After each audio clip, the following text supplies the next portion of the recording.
अमीर होना आपके हाथ में है। सत्य होता है, झूठ बनाया जाता है।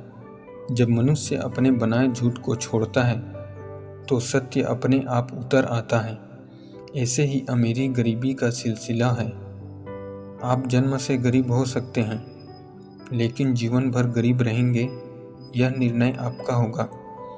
धन सत्य की तरह है, निर्धनता झूठ की तरह हम बनाते हैं।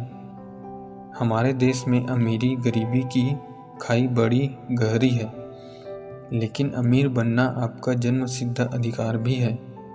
किसी शास्त्र में नहीं लिखा कि धन मत कमाओ।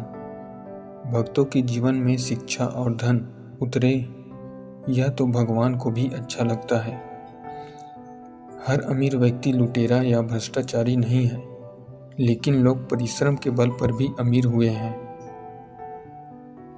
अमीर होने के लिए घोड़े और जिराफ की तरह जमकर परिश्रम करना पड़ेगा।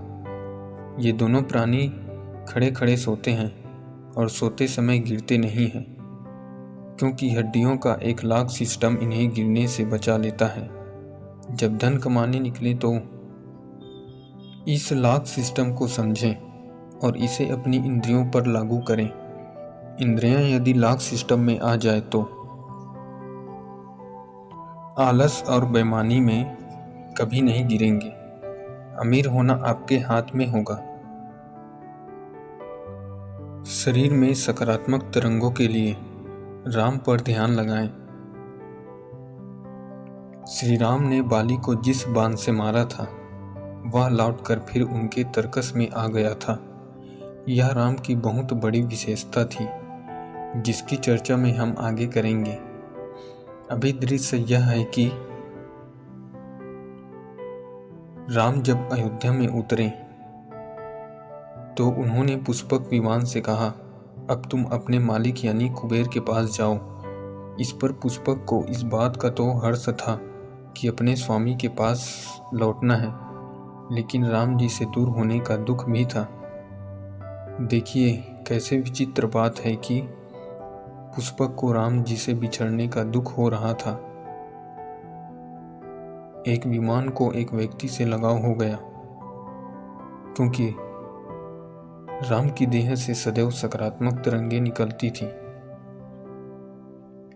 यदि हम भी चाहें कि हमारे शरीर से सकारात्मक तरंगें निकलें, तो राम की उस हर क्षेत्र में प्रतिस्पर्धा और भागम भाग के इस दौर में अधिकांश लोगों ने अपनी लाइफ स्टाइल ऐसी रखी है जिसमें शांति कम अशांति ज़्यादा पसर चुकी है। हर कोई धन ऐश्वर्य और भोग विलास के पीछे इस कदर बावला हो रहा है कि स्वयं ही शांति के सहारे मार्ग बंद कर लिए।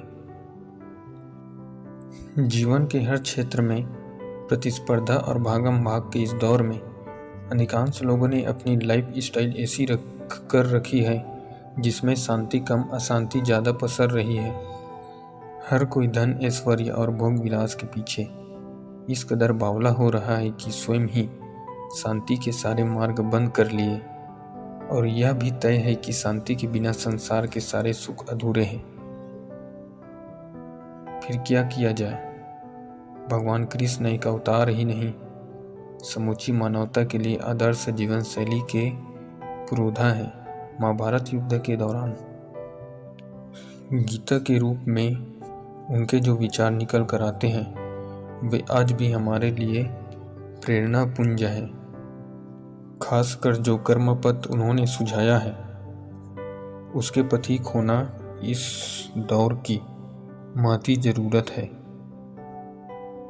श्री कृष्ण का चरित्र, उनका व्यक्तित्व हमें सिखाता है अतीत की